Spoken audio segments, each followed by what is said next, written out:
welcome to everybody. Thanks for joining today. My name is Rob Bagley. I'm the Director of Career and Internship Services. I'd like to thank you for joining us today. We've had a great week with some great speakers. As you know, today we'll be hearing from Dr. Susan Madsen.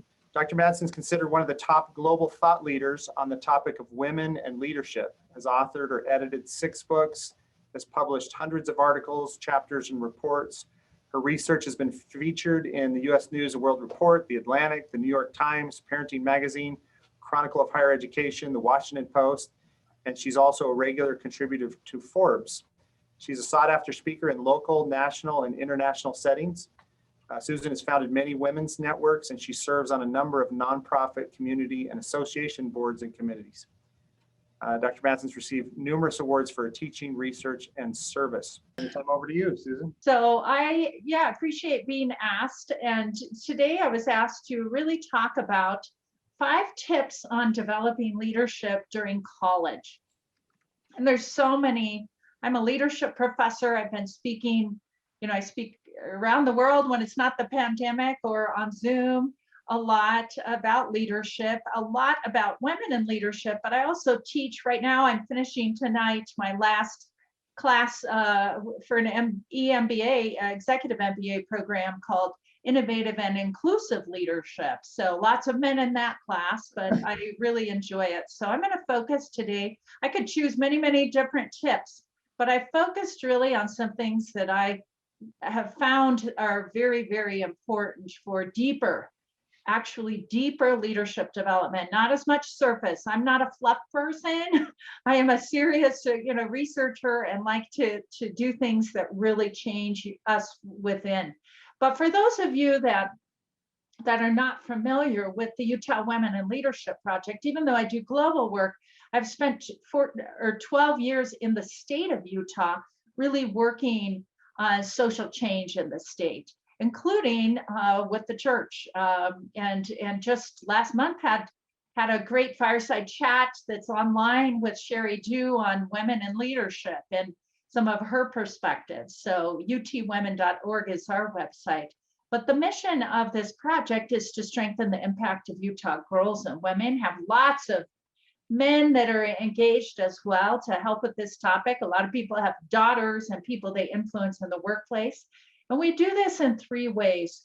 1, by producing relevant, trustworthy, applicable research. Then we create and gather resources, things like infographics and podcasts and videos and lots of different things. And then we also convene trainings and events that inform, inspire, and ignite growth and change for Utahns.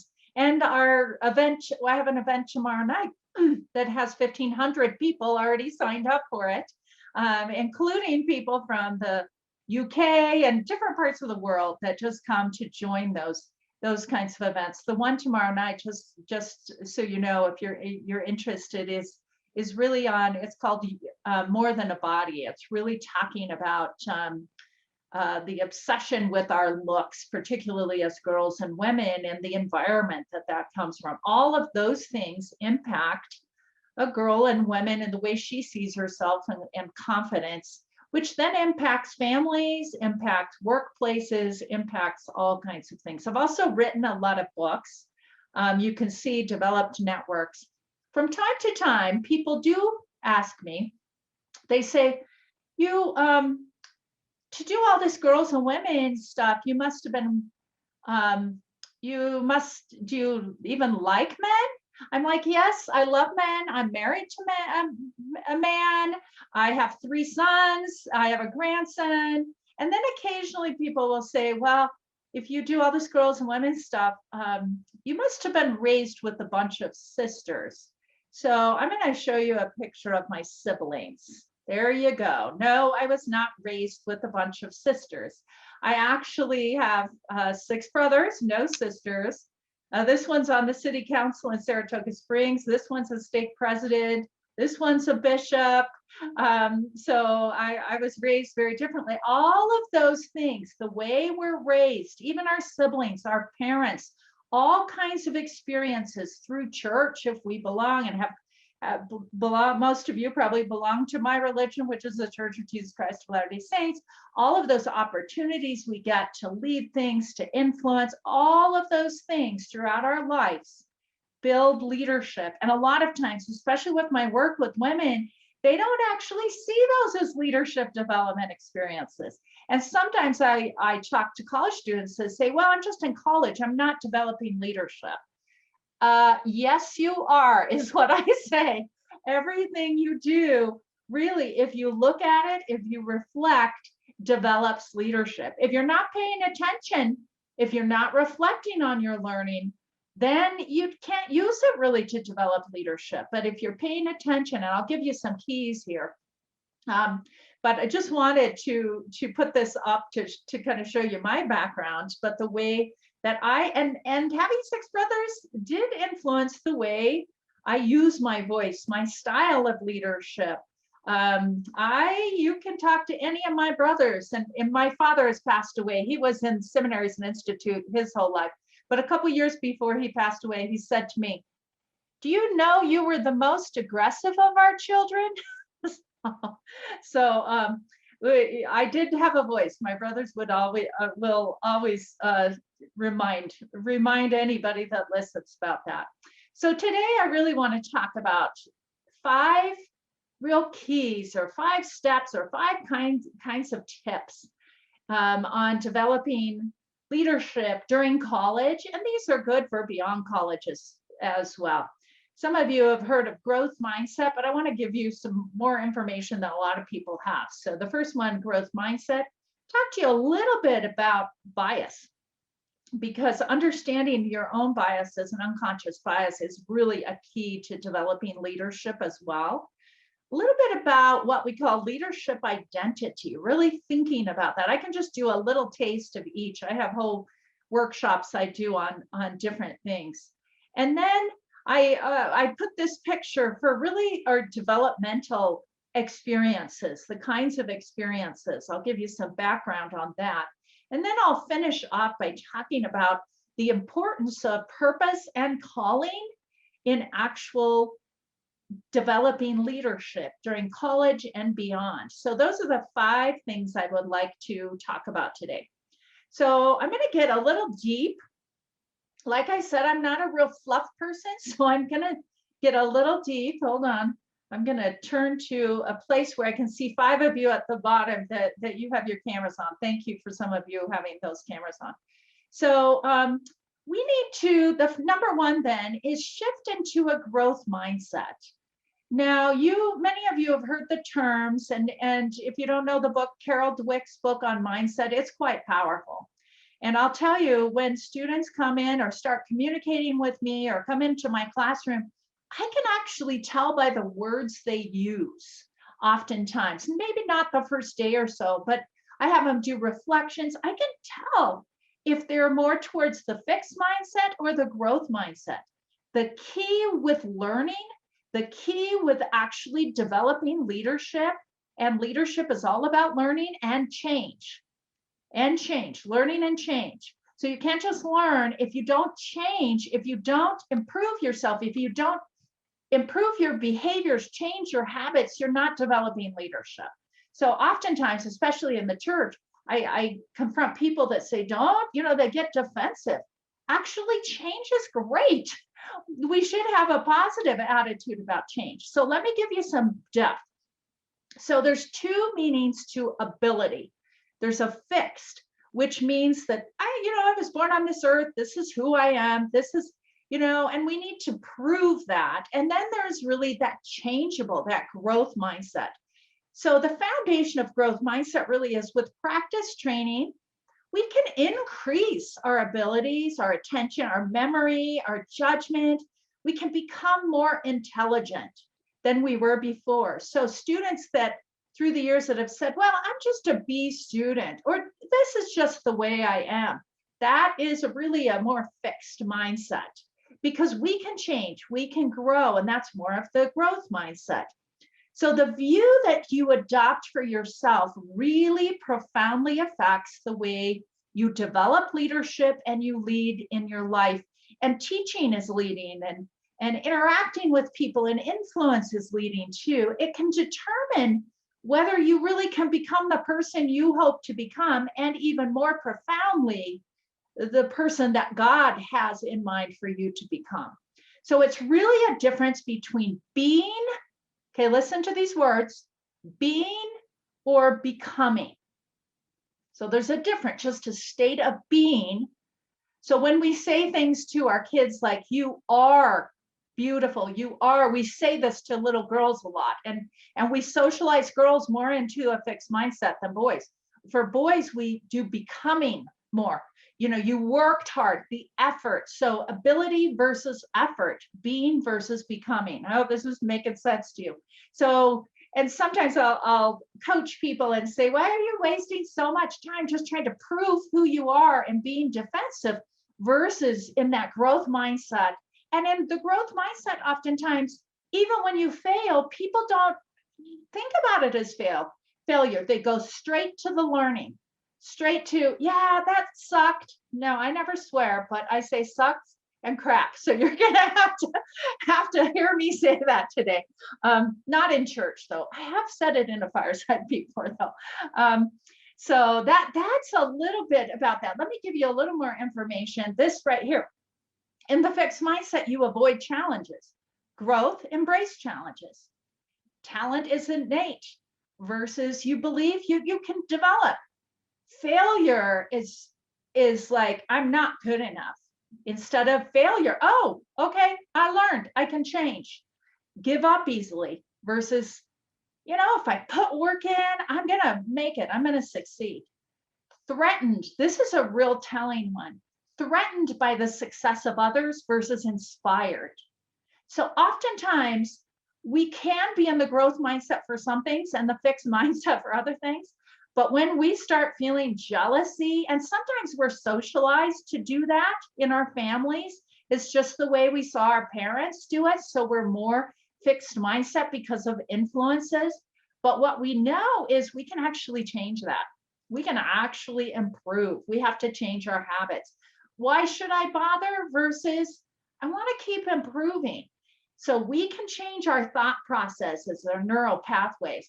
So I'm going to quickly just go through a couple slides on fixed mindset. I want to give you a little more than just the surface stuff, because this is really at the key foundation or one of the keys of leadership development. That really starts when you're young. You can refine that in college and keep it moving. So again, a fixed mindset, and it's not one or the other. Sometimes you're on this continuum. Does that make sense? You're on this continuum from one to the other. So some of you are going to have to nod occasionally. Thank you, James. You nodded on that one. That gives me and poor Eddie. I can't see your Eddie facial expressions with your mask on, but good that you have a mask on. Belief that your qualities are carved in stone. You feel an urgency to prove yourself over and over. You have a tendency to limit your achievement. Success is about being better than somebody. Constantly proving that you're better than other people. You don't admit or correct deficiencies. You just want to get rid of them, not think about them. Oh, this is a good one for college students. Your ideal mate, if you're really in the fixed mindset, is going to be someone that puts you on a pedestal and helps you feel perfect and worships you and makes you feel special. And you opt for success. Listen to this one. You opt for success over growth. And your perception is that effort is only for people that just aren't smart enough. All right. Everything is about the outcome. So if the outcome is not good, it was all a waste of time. Explanation of poor grades. I'm stupid. I suck at math, or blaming the teacher. In talking about conflicts, you blame sometimes yourself, but mostly other people. You really want to be the only big fish so you can feel superior, cut above the rest. You buy into stereotypes more when you're in the fixed mindset. If you're shy, it actually shuts you down when you're in the fixed mindset. And you misestimate your own performance. You think the world needs to change, not yourself, and that you feel entitled. So sometimes, again, we can, certain things we're over in the fixed mindset, but again, Leadership development, the best thing you can do is to shift, pay attention to yourself, figure out how to move from this fixed mindset to the growth mindset. Here are a few slides now on the growth mindset. A belief that your basic qualities are things that you can cultivate, you can work. A belief that although people may differ in their talents, interests, temperaments, everybody can change and grow if you try and you have experiences. You're not actually discouraged. You might be bummed for a minute, right? But you're actually not discouraged by failure. And sometimes you don't even think it's failure. You just think you're learning. Listen to the difference on this one. Your ideal mate is someone who sees your faults, but helps you work on them and challenges you to be better and encourages you to learn new things. Perspective that failure can be painful, but it doesn't define who you're at. It's just a problem to be faced and dealt with. It allows you, when you're in the growth mindset, to love what you're doing, even if it's hard, and even if by the time you end, it didn't work the way that you wanted it to work. It still helps you love what you're doing. It allows people to feel value, even if the outcome may not be exactly like I said before. Maybe you haven't found the cure for cancer, but the search, the process was meaningful. It helps people see prejudice more for what it is, copes well with setbacks, seeks for good strategies. Success is doing your best, learning, growing. You can take what you can take and learn from even threatening environments. And setbacks can actually be motivating, be a wake-up call, get you to change in different ways. And then finally, you are constantly trying to improve and surround yourself with people who know more than you. Okay, listen to that. That's key. Oftentimes people want people around them that they can know more than them. Really growth mindset folks are not intimidated by people who know more than them. You look directly at your own mistakes, use feedback, and then shift. Learning is the key, and not worrying about measuring or protecting your fixed abilities. You believe in change, enjoying other people's change. You're constantly monitoring what's going on, but your internal monologue, what you're saying in your head, is not judging yourself, it's not judging others. And then finally, you ask, what can I learn from this? How can I improve? So bottom line, look at this sign for a minute. Comfort zone is over here, but success is over here. So if you are really trying to stay in your comfort zone, you're not going to be in your growth mindset, and you're not going to be developing leadership. So when I teach, I say to my students, if you're comfortable, I'm not doing my job. Because it's when you're outside your comfort zone that true learning and development is taking place. Is this making sense to all of you? I'm looking at, okay, thank you, Pablo. I appreciate your nodding. And Julia, thank you for that. So if you are uncomfortable with me talking, thank you. I'm doing my job. Okay. So that's step number one. And I've given you some deep stuff. Really important to understand yourself and do some deep thinking about that. Number two, the second tip, learn more about unconscious bias. I will tell you that about 8 years ago, I decided with all the work I've been doing for decades on women, that unless I understood unconscious bias more for myself and how to navigate unconscious bias, I was not going to be able to lead the work that I'm doing. And I did deep work, and now I teach it, but it took me a long time till I wanted to teach it because a lot of unconscious bias training is not helpful. So I do it the way that is helpful. But what I've realized is that it's such a component of developing leadership to understand most of what we do actually is unconscious. So unconscious bias is our mental connections or association without our awareness, intention, or control. And it's called implicit bias as well. So what we do know, and I only do like 3-hour very interactive unconscious bias training. On Zoom, I do it for only like 16 people so I can engage. But the one thing is that the researchers have found in the last decade is there's 11 million pieces of information coming at us at any one time. And we can only absorb 40 to 50. And we're only conscious of 5 to 7 at any one time. Now, so most of what we do is unconscious. And if we don't understand our biases, our unconscious, we're just going to miss out a lot. Being uncomfortable with, being comfortable with being uncomfortable. We talked about the comfort zone. So sometimes people say, well, I can't believe she didn't see that same thing that I saw. You can't. I mean, you really can't. Each one of us, and there's so much more to this, but I just want to put that out there, that is really a key to developing leadership. We all have biases and assumptions, and the research is incredibly clear when we look at someone for the very first time. I still have people that say, I don't have biases. Oh my gosh, there's 11 million pieces of information coming at us. We all have it. Even though I've worked for 2 decades on women's leadership, I am still sexist. I have been socialized into certain things, and I'm racist, and I'm working super hard. I've read so many books. I'm in conversations about race all the time now, but we cannot get over all of our biases. But if we raise unconscious more to consciousness, it's so powerful as a leadership tool. So when we look at someone for the first time, whether we know it or not, the very first, in a millisecond, we see people, the very first thing we judge is gender. And if we can't tell, I'm just saying, we look for evidence. We try and figure out if they're a man or a woman. That's what we do. And the second, just in that same millisecond, is race, then age, and then so many other things as well. So our minds really just do that. So I'm going to give you a little exercise to think about in your mind quietly for just a second. Using one continuous line, change the following number from 9 to 6. So I just want you to think about it for a minute, and I'll give you the answer.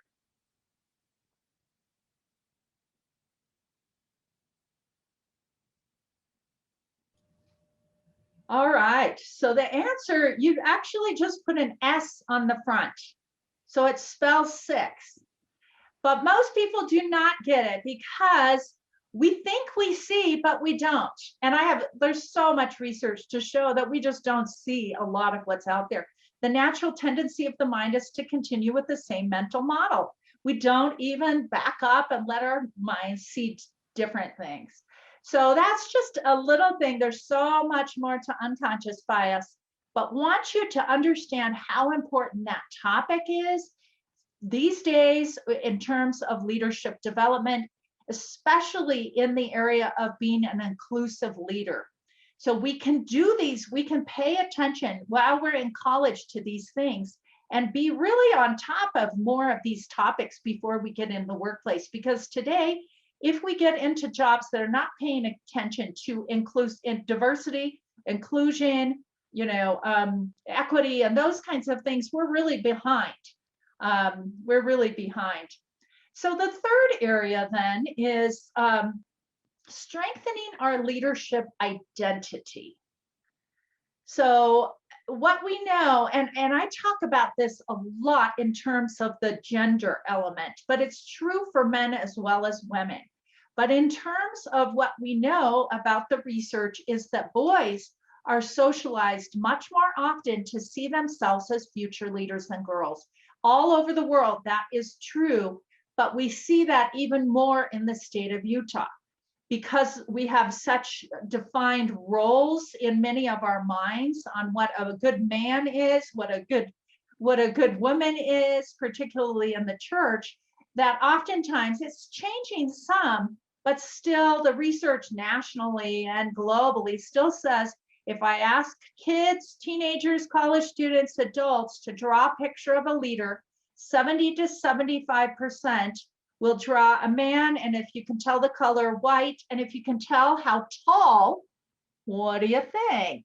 A tall white man. That's what people still see as leaders. So each of us, and I think college, there's actually a lot of research on developing leadership in college.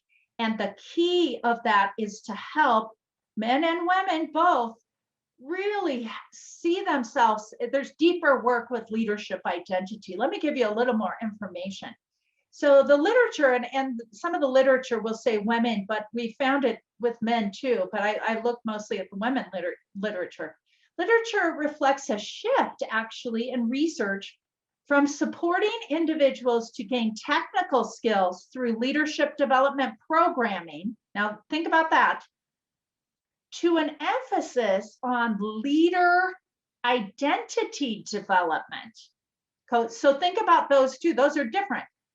Here, let me develop tools, let me negotiate better, let me network, let me do this and that.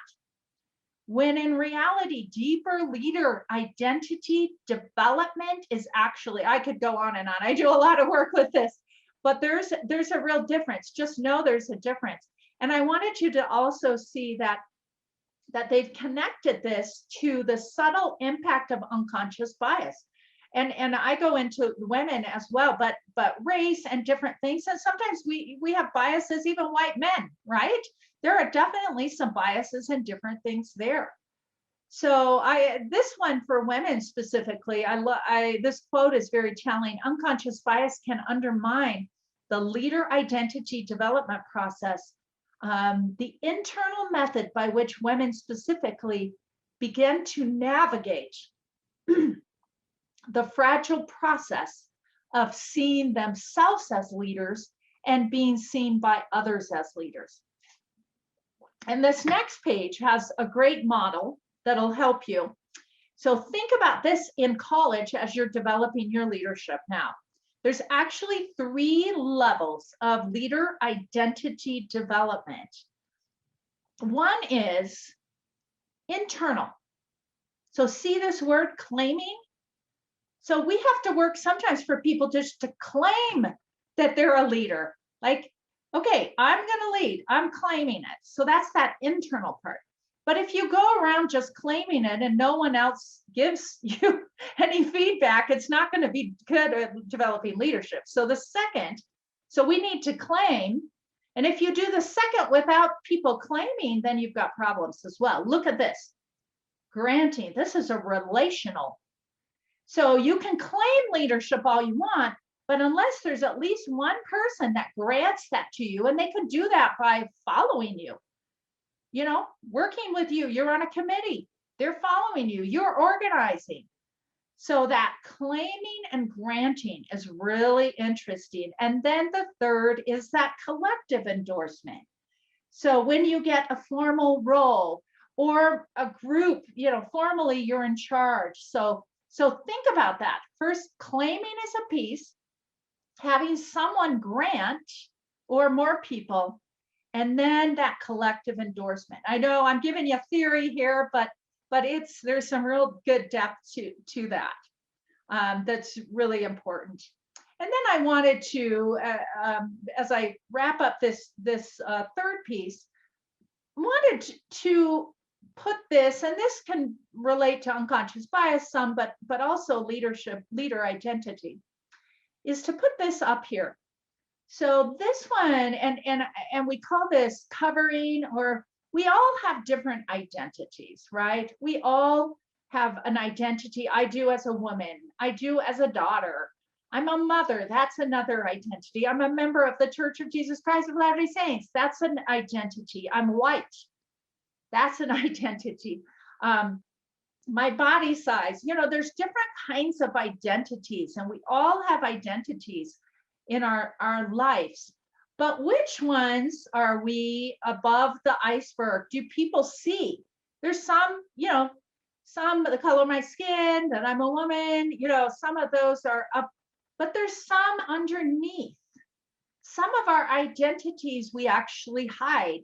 Sometimes there might be some things that in certain situations it's good not to talk about if that's what you think about. But what the research around developing leadership and being really connected in organizations is that if we get in organizations where we can bring our whole self, we can actually contribute in better ways. And so this reminds us that there's actually more internal work on our own identity. Who are we? What are we covering when other people? What are we hiding? Why are we doing that? Who are we totally?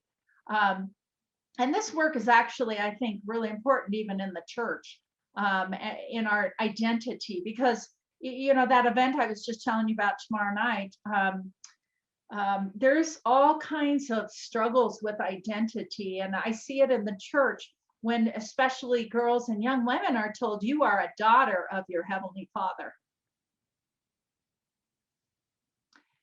And then cosmetic surgery in Utah is one of the highest in the United States, changing your physical appearance.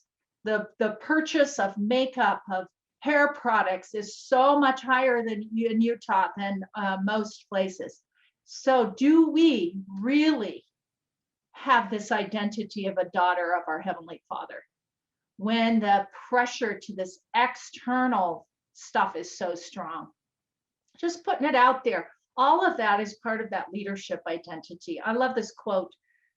Silence becomes cowardice when occasion demands speaking out and acting accordingly.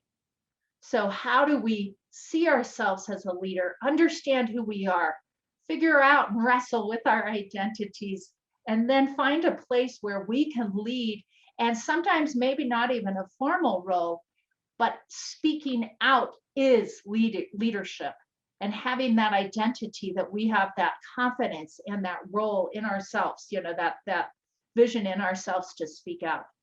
So that's the second. Again, the first one was, you know, really shift into that growth mindset. Second was, let's understand our biases more, that self-understanding. Third one is really strengthen that leadership identity piece. And the fourth one, I'm going to give you some practical tools right now. I do increase our developmental experiences. Okay, a lot of people say, well, I'm going to have, you know, mentors or relationships. I'm going to do these certain activities. I'm going to network. We use those words all the time.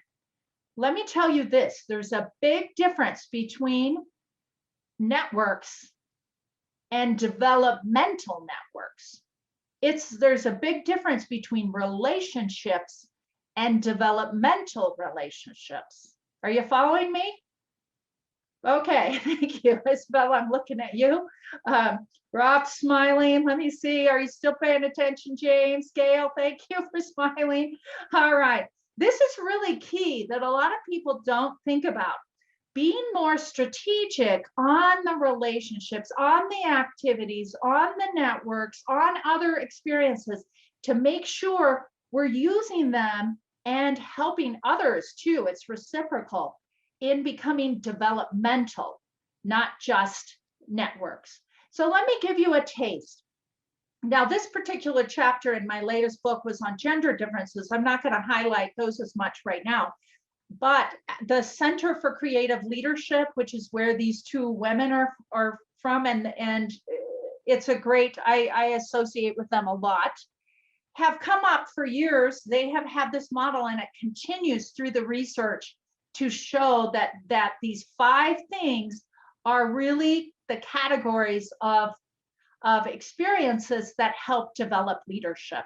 And in college, right now in your lives, although I'm looking at Brian and Alex, and maybe they're a little slightly older than some of you college students, but it's still important for all of us.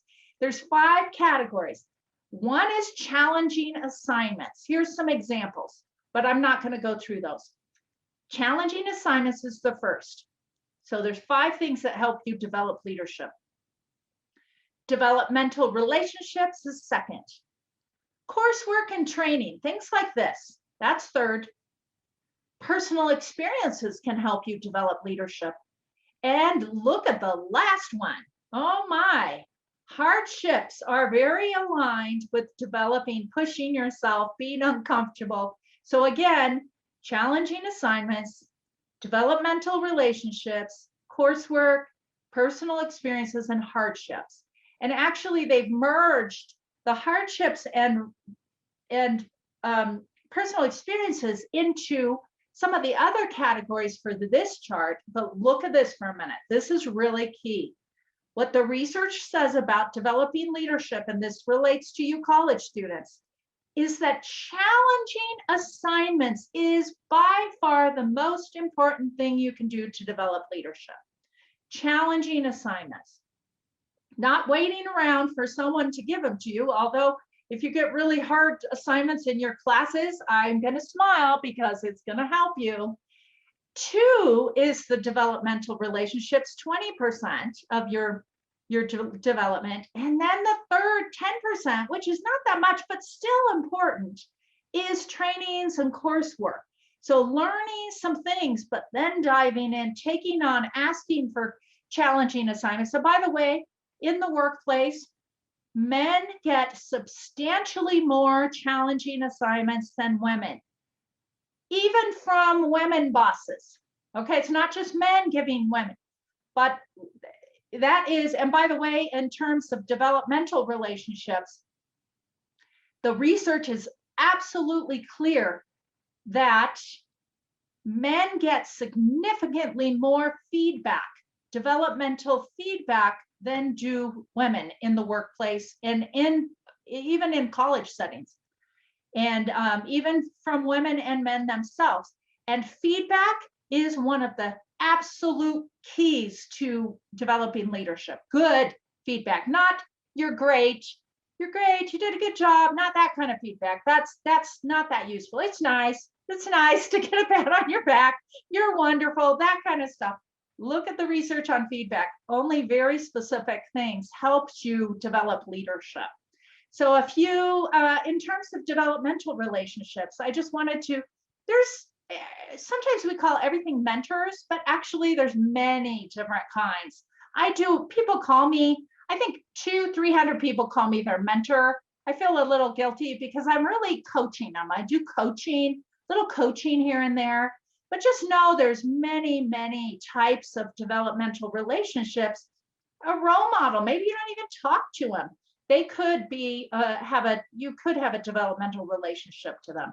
Just know that there's many different things. In terms of developmental network, this is a fabric of personal contacts who actually provide support, feedback, insight, resources, information. So a network versus a developmental network are different.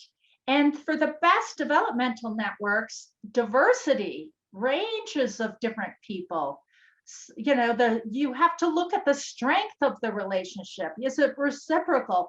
My best networks, my best developmental relationships are things where I give to them, I help them.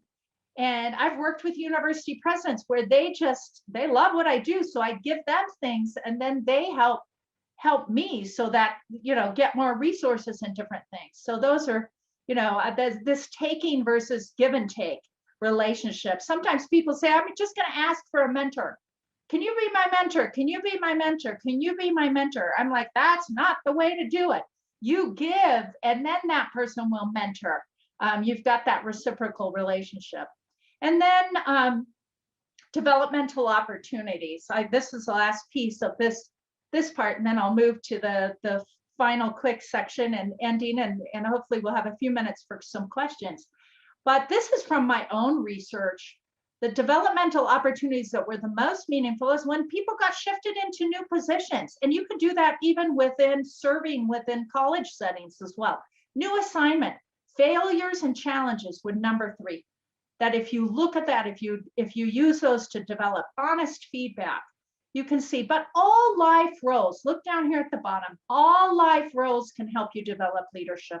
Now, even though most of you are not, or most of you students may not be parents yet, I wanted to show you, because I thought it would be interesting, my research on motherhood. I've written a couple of my early books. I interviewed top women governors in the United States and leaders, and I have 3 pages of things that they told me that being a mother actually helped them develop so much leadership. So even that, and look at this, for me, when I was doing this research, my kids were all home. I have 4 kids. My oldest is 33 now, but he was terrible to raise. He was such a hard kid. He was from the womb. They said this is a wild child, and he's 33 now, and he's still a wild child. And he was so hard. He made me cry really for probably the first 10 years of his life. He was really hard and not very nice to my other kids. But when I was analyzing this data, I will tell you that I realized this child has been a gift to my development. He has pushed me. He has helped me learn how to fight battles, pick my battles. He has, like in high school, long hair, but no drugs, right? And he, more than anybody in my life, has taught me how to forgive. And forgiveness is one of the best leadership tools that anybody can ever have. He taught me how to pick battles in terms of or sibling rivalry, conflict management. He taught me so much. So there's my point. I seriously have 3 full slides on what my research uncovered. So the key here is this. There are lessons in everything, and if you are fully deployed, you will learn most of them. Experiences aren't truly yours until you think about them, analyze them, examine them, question them, reflect on them, and finally understand them. The point is to use your experiences rather than being used by them. To be the designer, not the design, so that experiences empower rather than imprison. This is one of my favorite quotes. I use this a lot. It's up to us on how we develop leadership. All of these things can relate to you in college, but also after. And then a few thoughts about the importance in developing leadership. And even though our callings or our purpose change, we can get glimpses. There's a real connection with great leadership and this deep purpose or calling. Calling can be, I talk about calling. A couple of years ago, I was in Athens, Greece, talking to 200 women, top leaders in Athens, Greece, which is not a very religious country. And I still talked about calling because people, even if they're not religious, feel like they're meant to do things. When you can connect calling and purpose with the reasoning to develop leadership and be leader, there's a magic thing there. A man saw 3 fellows laying bricks at a new building. He approached the first and asked, "What are you doing?" Clearly irritated, the first man responded, "What the heck do you think I'm doing?" I changed the language for Utah. "I'm laying those darn bricks." He then walked over to the second bricklayer and he asked the same question. The second responded, "Oh, I'm making a living." He approached the third bricklayer with the same question, "What are you doing?" The third looked up and smiled and said, "I'm building a cathedral." The way we look at what we're doing, why we're in school, what vocation we want in life can make all the difference. In fact, a USA Today poll found that if anybody could ask God just one question, what would they want to know? And it's, what's the purpose of my life? And some feel uncalled if they're not using their gifts, and research is now suggesting that many people want to experience a sense of calling in their work. So figuring out that purpose, your talents, your gifts, the way your brain works, every one of us is different. And what has God made that for you to do? And maybe your job is not this high calling or whatever, but how you interact with people or how you volunteer in the community. For me, it's all mushed in one thing. So I'm not going to take time to go through this slide, but just so you know, in the scholarly literature, when you help people find calling, they actually do so much. I mean, just better job performance, more life and job satisfaction. There's just such a connection to more and more help people find that purpose and calling in general. But I always use this in a leadership development setting because you're more motivated to develop leadership, to strengthen your confidence, to practice those leadership skills, if you at least have some kind of purpose or calling in the back of your mind. And my purpose and calling has shifted. It's not, you have multiple callings in life.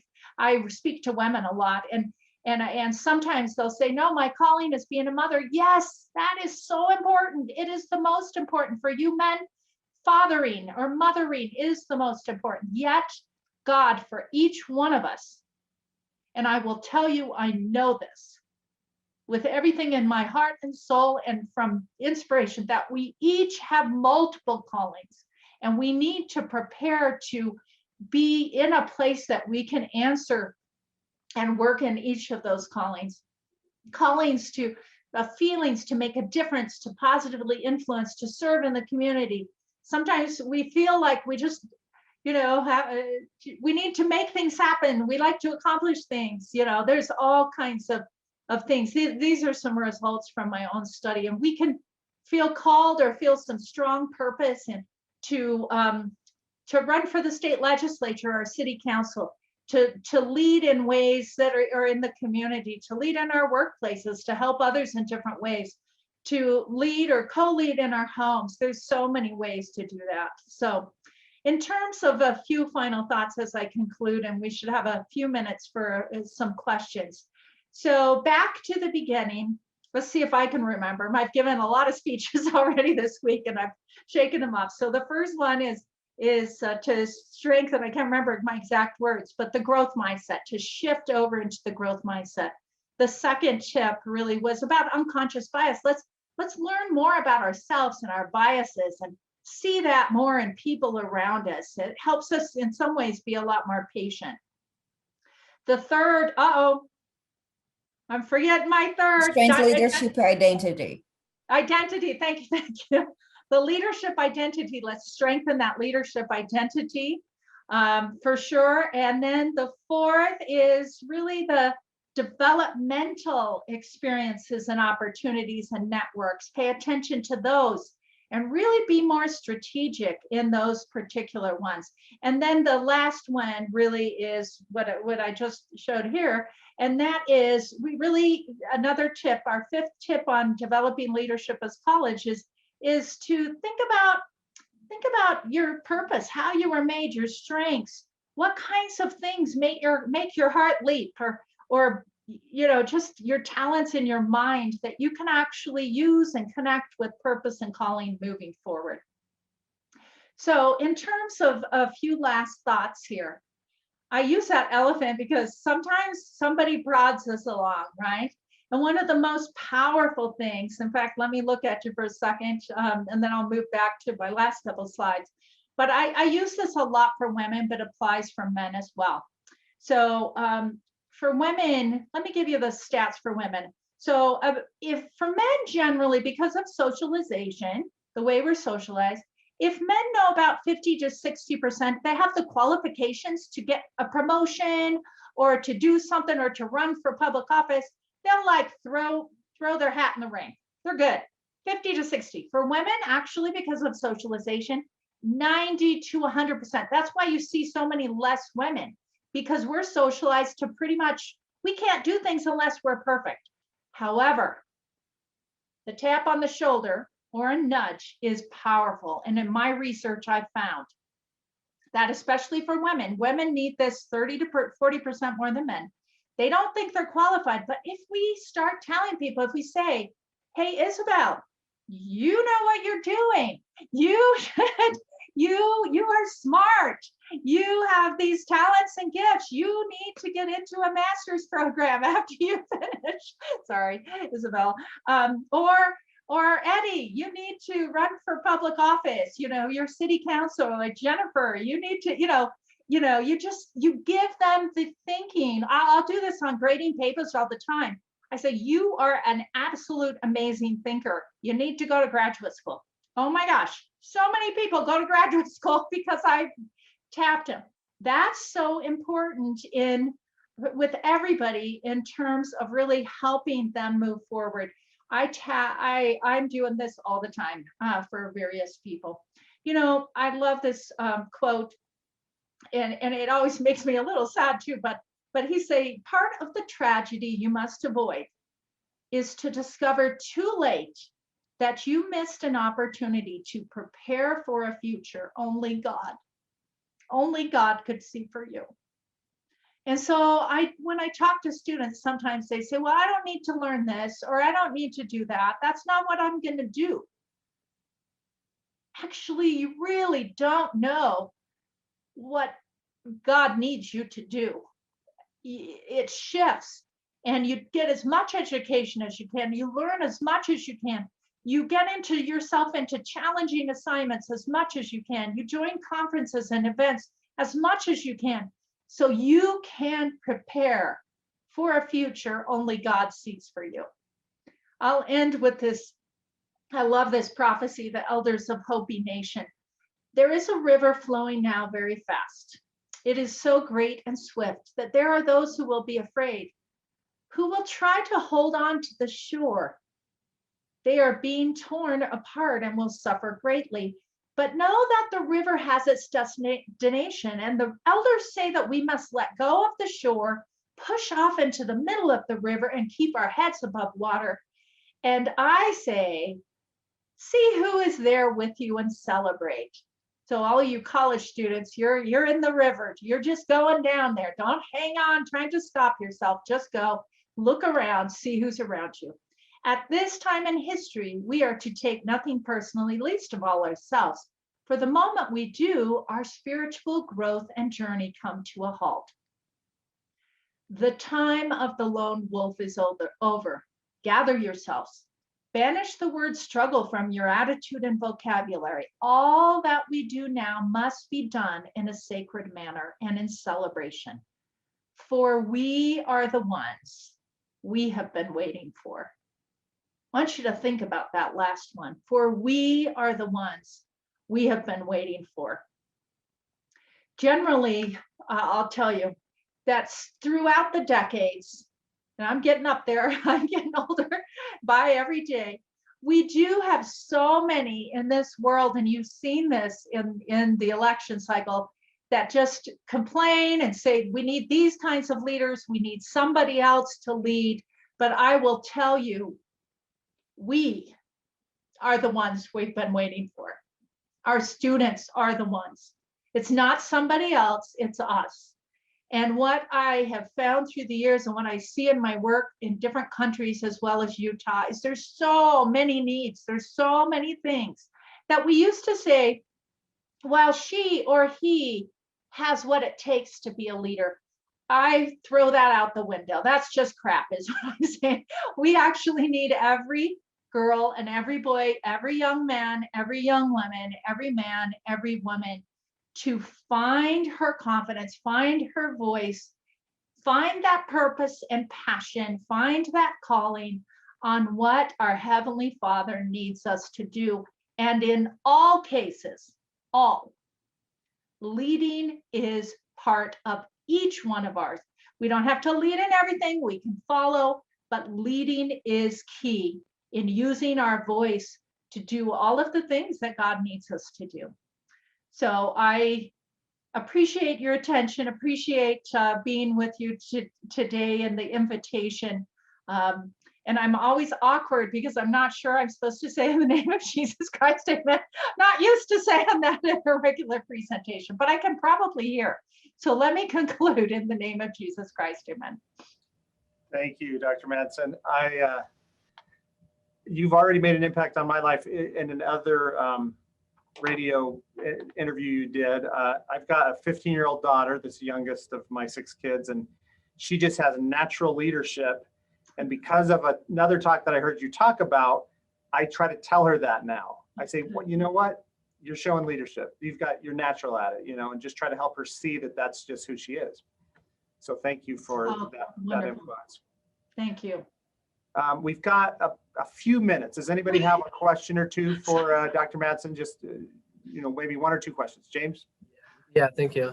Thank you, Sister Madsen. I thought that was great. I loved all of it. One thing I resonated with was the identities section and the slide that you showed about the iceberg and how there's only some things that we show up here and there's a lot more that we don't show.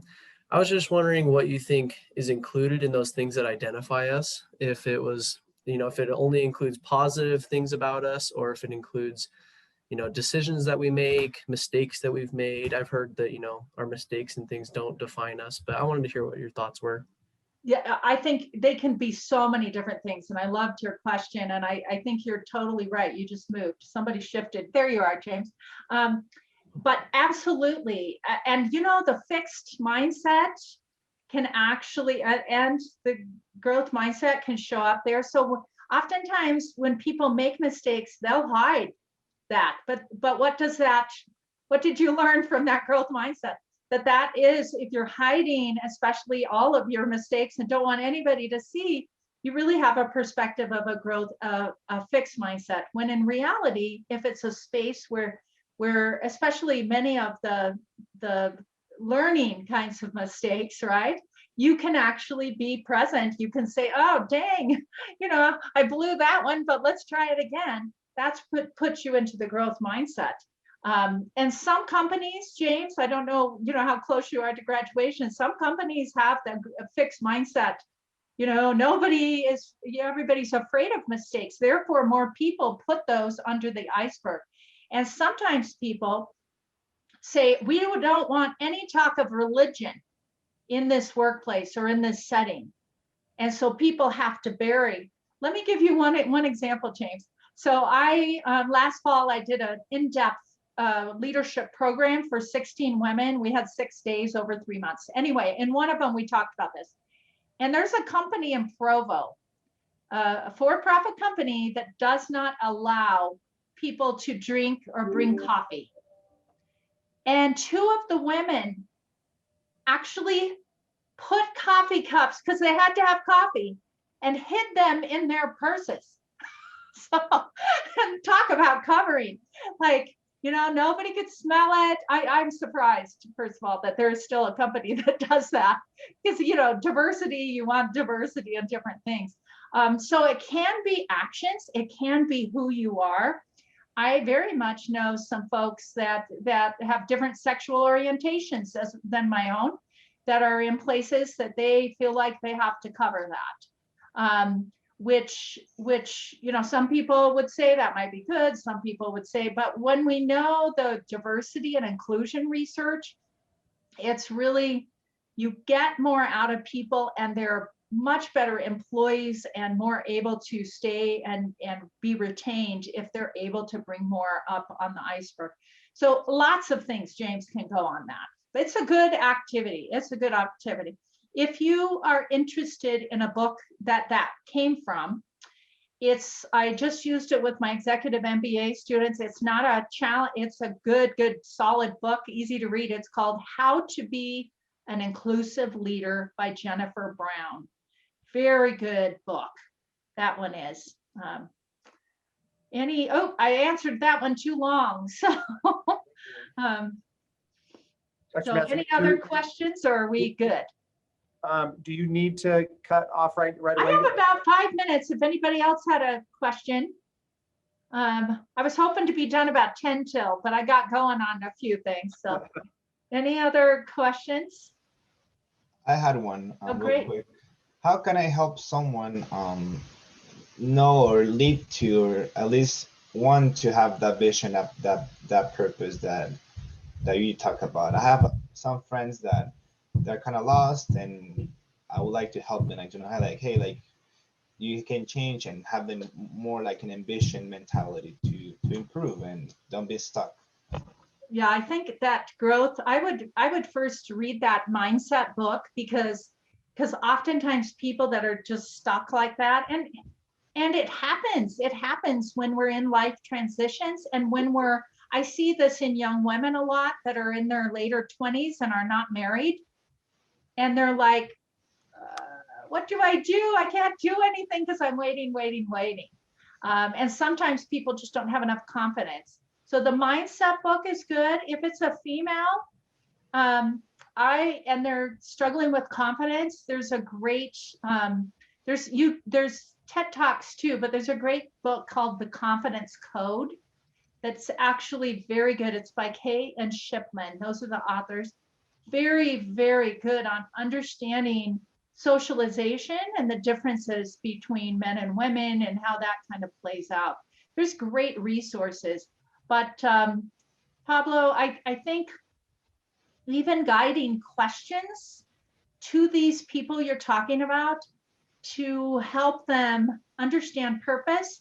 But one of the best things, I don't know, Rob, and those of you, if you do much with StrengthsFinder and the leadership StrengthsFinder, there's a lot of depth. If you have a really good person, there's a lot of depth. And when you go deeper into StrengthsFinding, when people understand their gifts, their talents and strengths more, especially within the framework of the gospel, there's a way to do that within the framework of the gospel. I'll tell you, I've done that so many times with young women and their light bulbs. It's like, I do have a purpose, and understanding that we're so unlike each other. Not one person on this earth, if you get into the research on how our brains and the neural pathways, every one of us is so different. Even though we think, oh, there's 1,000 people right here in Utah that are similar, we're different.